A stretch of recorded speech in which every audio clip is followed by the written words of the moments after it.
우리 대한민국은 오랜 기간 동안 각종 선진국들 사이에서 의료체계 분야에서 독보적인 발전을 이루어 왔습니다. 유럽의 선진국들과 비교하여 민영화되지 않은 의료보험 또한 세계적인 수준이라고 평가를 받고 있는데요. 특히 의료기술 분야가 매우 세분화되어 있습니다. 그중 세계에서 한국이 주도하는 화상치료 기술은 여타 국가들보다 독보적이어서 해외 여러 의학 전문가들이 직접 배우기 위해 주기적으로 대한민국을 방문하고 있습니다. 이러한 수준의 한국의 한 병원에서 독일 여성이 눈물을 흘리며 의사에게 부탁을 청하고 있습니다. 도대체 무슨 사연일까요? 오늘 소개해드릴 사연은 어린 시절 주방에서 사고로 인해서 심각한 화상을 입은 딸의 피부 치료를 위해 모든 방법을 시도했지만 결국 한국으로 오게 된 독일 여성의 놀라운 이야기입니다. 그녀는 이웃 주민의 조언을 듣고 한국의 전문화된 화상치료 병원을 방문했을 때 본인의 나라에서는 겪지 못한 놀라운 경험을 하게 되었다고 합니다. 과연 그녀와 딸에게는 어떤 일이 있었을까요? 안녕하세요. 저는 독일에서 태어나고 자란 핸드리라고 합니다. 제 14살 딸 레오니는 저에게 매우 소중한 존재입니다. 레오니는 겉으로는 평범한 여자아이와 다를 것 없는 것처럼 보이지만 사람들이 알지 못하는 비밀이 하나 있습니다. 어릴 때부터 레오니는 일반적인 여자아이들과는 다르게 남자아이들처럼 자동차 장난감으로 놀거나 흙과 도구를 사용해 장난을 치며 매우 활발한 놀이를 즐겼습니다. 저와 이혼한 남편은 그 당시 레오니가 매일 아침부터 저녁까지 뛰어다니며 놀기를 원해 마치 멈추지 않는 에너지 넘치는 아이라고 생각했습니다. 레오니는 어릴 때부터 매우 활동적이고 거친 여자아이였어요. 레오니가 가장 좋아했던 취미는 자전거나 보드와 같이 조심하지 않으면 크게 다칠 수 있는 스릴 넘치는 놀이였습니다. 게다가 매일매일 남자아이들과 축구를 하곤 했죠. 그렇기 때문에 항상 딸인 레오니가 밖으로 놀러 나갈 때면 작은 가방에 상처 부위에 바를 수 있는 크림과 소독약 등을 넣어줬습니다. 그래서 자전거를 타다가 넘어지면 가방에서 약들을 꺼내 흉터가 남지 않도록 곧바로 발라야 한다는 말을 하루도 빠짐없이 전해줬습니다. 레오니는 거친 놀이를 좋아하는 아이로서 자주 무릎을 다치는 일이 있었고 아마도 축구나 자전거와 같은 놀이로 인해 매일매일 상처를 입었을 것입니다. 그래서 어릴 적부터 레오니의 무릎에는 항상 밴드가 붙어있는 모습이 저의 기억에 남아있습니다. 하지만 이렇게 남자아이들이 좋아할 법한 놀이를 좋아하던 것도 어릴 때 아주 잠시였습니다. 초등학교에 입학하고 나서부터는 더 이상 남자아이들과 축구를 하거나 밖에서 자전거를 타는 등의 활동은 하지 않게 되었습니다. 그 대신에 레오니는 여자아이들과 비슷하게 화장품에 관심을 가지게 되었고 자신이 좋아하는 스타들의 페이스북 사진을 보며 열광하기도 하면서 다른 아이들처럼 평범하게 자라갔어요. 그러던 어느 날 딸의 초등학교 졸업식 전날 딸과 함께 새로운 학교의 준비물을 사러 나가고 집에서 졸업식에 어울리는 옷을 고르고 있었습니다. 그때 레오니가 저에게 자신의 다리와 팔꿈치에 왜 이렇게 많은 상처가 있는지 물었습니다. 저는 딸이 이에 대한 스트레스를 받고 있을 것이라 생각하지 않았고 레오니 너가 어릴 때 장난을 많이 치다 보니 자연스럽게 생긴 어릴 때의 추억 같은 것이라고 대답해줬어요. 또한 작은 흉터들은 시간이 지나면서 점차 옅어질 것이며 큰 흉터들도 나중에 성인이 되면 충분히 사라질 수 있으니 걱정하지 않아도 된다고 말해주었습니다. 하지만 딸이 원했던 답이 아니었던 걸까요? 자신의 다리에 흉터가 많아서 원하는 옷을 입지 못하고 다른 사람들에게 여성스럽게 보이지 않는 것에 대해 속상한 마음이었던 레오니가 점차 저에게 화를 내기 시작했어요. 레오니의 마음을 충분히 이해하고 제가 여성으로서 레오니가 어떤 부분에서 상처받았을지 알고 있었지만 당시에는 그냥 사춘기 때문에 그런 것이라 생각하며 흉터와 원하는 옷을 입는 것은 별개라고 설명했어요. 그리고 몸에 있는 흉터에 신경 쓰지 않고 내가 하고 싶은 일을 평범하게 할 수 있다는 말과 함께 레오니의 다리를 보면 흉터가 크지 않아서 더 이상 투정을 부릴 필요가 없다고 강조하며 대화를 마무리했습니다. 레오니는 아무 말도 하지 않고 짐을 다 정리한 뒤 자신의 방으로 들어가서 다음날 아침 등교 시간까지 단 한 번도 나오지 않았고 그렇게 딸과 저는 작은 대화 문제와 서로의 생각 차이 때문에 서로 멀어져만 갔어요. 약 한 달이 지나 새로운 학교에 가게 된 그날 저는 회사에 출근하여 평범한 업무를 처리하고 있었는데 그 다음 일이 예상치 못하게 지연되어 회사팀 전체가 야근하게 되는 상황이 발생했어요. 저는 남편과 이혼한 상태였기 때문에 야근으로 늦게 들어가는 날은 집에 비상용 저금통에 저녁을 사 먹을 돈을 넣어두고 딸에게는 제가 늦게 온다면 그 돈으로 저녁을 먹도록 한 규칙이 있었는데 그날은 갑작스럽게 생긴 야근으로 인해 돈을 넣어주지 못한 게 마음에 걸렸어요. 레오니에게 야근으로 늦어질 것 같다는 말을 해주고 혹시나 남은 용돈이 있다면 그 돈으로 저녁을 사 먹어라는 짧은 문자를 딸의 휴대폰에 남겨두었지만 레오니는 야근이 끝날 때까지 아무런 답장이 없었어요. 늦은 시간에 집으로 돌아가고 있던 중에 갑자기 제 휴대폰으로 전화가 왔습니다. 전화는 저희 집 근처 응급센터에서 왔는데 제 딸 레오니가 요리를 하다가 얼굴에 뜨거운 기름이 튀어서 큰 화상을 입었다는 사실을 전달했습니다. 응급 구급대원이 보호자로서 함께 있으며 병원 응급센터의 주소를 알려주었고 빠르게 오라고 말했습니다. 이 충격적인 전화에 당장에 아무 생각 없이 응급센터로 달려갔고 병원에 도착해서 레오니의 상태를 본 순간 충격적인 모습에 저는 눈물을 멈출 수 없었습니다.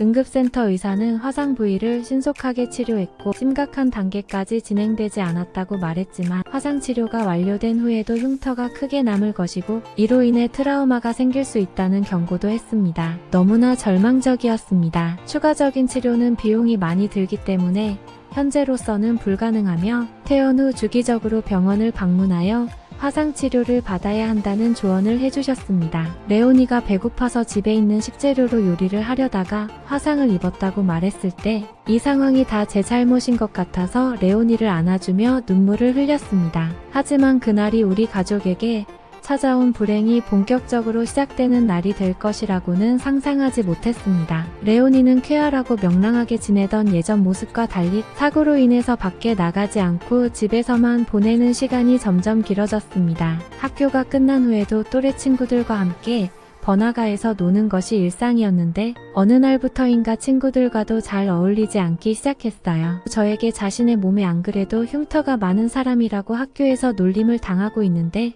이제는 얼굴 부위에 크게 남아있는 화상의 흉터는 자기의 자존감을 계속 낮추고 있다면서 저에게 흉터를 없앨 수 있는 방법을 찾아보라면서 매일매일 화를 냈어요. 저도 딸의 화상을 치료해주고 싶어서 인근 병원에 방문해 레오니의 상태를 말하고 조언을 들었지만 그때마다 독일 병원의 의사들은 기본적인 화상 치료 자체도 이미 큰 비용이 들어가는데 그것이 모두 완료된 뒤에 흉터 치료는 상상할 수 없을 정도의 많은 비용이 동반되고 또 흉터를 완전히 지우기 위한 재생 전문 치료는 현재 독일에서 제대로 수행할 수 있는 병원조차 있지 않기 때문에 일상생활에 지장이 없는 흉터는 어쩔 수 없이 그저 포기하라는 말만 해주었습니다. 저는 제가 살고 있는 도시를 떠나 멀리 있는 병원에까지 레오니의 흉터를 지울 수 있는지 상담을 하고 다녔지만 그때마다 단순히 주기적인 레이저를 이용한 재생치료의 말도 안 되는 비용은 저의 행동을 자꾸만 멈추게 만들었고 저는 점점 나쁜 엄마가 되는 것 같았습니다. 그리고 레오니는 이제 아예 학교마저 가지 않으려는 태도를 보이면서 이제는 매일 아침 레오니의 얼굴을 보기도 힘든 나날이 이어져 나갔어요. 그런데 어느 날 제가 살고 있던 주택 옆으로 한 한국인 가족이 이사를 오게 되었는데